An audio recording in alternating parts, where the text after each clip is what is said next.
সরকারি হাসপাতালের মধ্যেই শ্লীলতাহানি, ক্যাজুয়াল স্টাফের বিরুদ্ধে বিস্ফোরক অভিযোগ মহিষাদলে। গত 19 তারিখে অভিযোগকারীর আত্মীয় শারীরিক অসুস্থতার কারণে মহিষাদল বাসুলিয়া গ্রামীণ হাসপাতালে ভর্তি হয়। অভিযোগকারী মহিলাও তার শাশুড়ির দেখাশোনার জন্য হাসপাতালেই ছিলেন।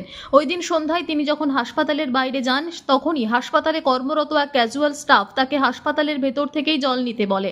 অভিযোগকারী মহিলা যখন ভেতরে যায়, তখন অভিযুক্ত ক্যাজুয়াল স্টাফ তার পেছন থেকে কুপ্রস্তাব দেয় এবং শ্লীলতাহানির চেষ্টা করে বলে অভিযোগ। যদিও এই ঘটনার কথা বাইরে জানায়, তবে অভিযোগ যে তাকে ভুল ওষুধ দিয়ে মেরে ফেলার হুমকি দিতে থাকে অভিযুক্ত।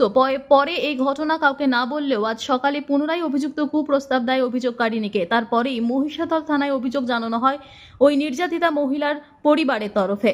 শিশু নির্যাতনের ঘটনার কয়েক ঘন্টা পরে এই ঘটনা ঘিরে চাঞ্চল্য মহিষাদলে।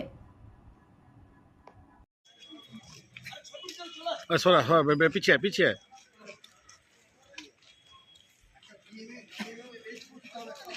আরে দাঁড়া বেরোয়ছো, আমাদের জন্য দেরি করবে কি আছে? ওনার জন্য তো আধ ঘন্টা দেরি করছিল, আমাদের জন্য দেরি করবে, ক্ষতি কি হয়ে গেছে? ব্যস্ত আর কি আছে? কোনো দরকার নেই, আমাদের ফোন করছিলেন একটু।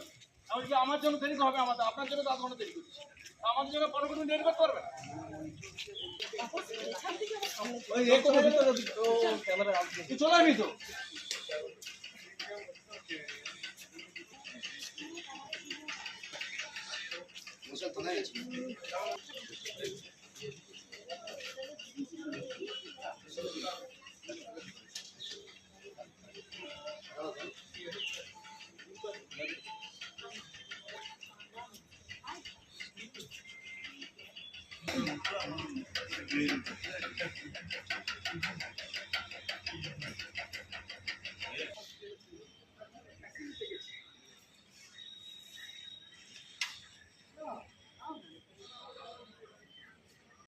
মনিকা মন্ডল আমার যা হয়।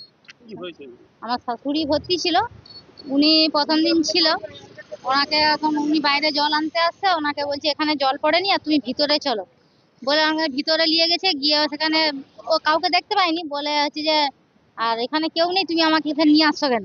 বলে ওকে কি বলছে ফোন নাম্বার টাম্বার চাইছে, ও দেয়নি, ওর হাজবেন্ডের কি ফোন নাম্বার দিয়ে দিচ্ছে। দিয়ে তার সঙ্গে কি কথা হচ্ছে আমরা তো জানি না, ওনার হাজবেন্ডের সঙ্গে কথা হচ্ছে। তারপরে যা কারেন্ট পালিয়ে গেছে, ওনার সঙ্গে কথা হচ্ছে। এবার ওরা আমরা যে মানে রুগী ভর্তি আছে বলে কিছু বলিনি। আজকে ছুটি হয়ে গেছে, তারপরে আমাদের বাইরে আমাদের পায়ে টায়ে ধরতেছে যে কিছু বলনি, যাওয়ার হচ্ছে চেপে যাও এরকম বলছি। আমি বলি, তারপরে বলি না কেন তুমি এরকম কেন করবে, তোমার হসপিটালের স্টাফকে ডাকো আর কর্তৃপক্ষকে ডাকো, আমরা ফাসলা করে তবে যাবো। থানায় আসছি যেন ও শাস্তি পায়, আর মেয়েদের উপরে যে অত্যাচার করছে এটা যেন নেই, আর ভবিষ্যতেও যেন নেই ভাবতে পারে।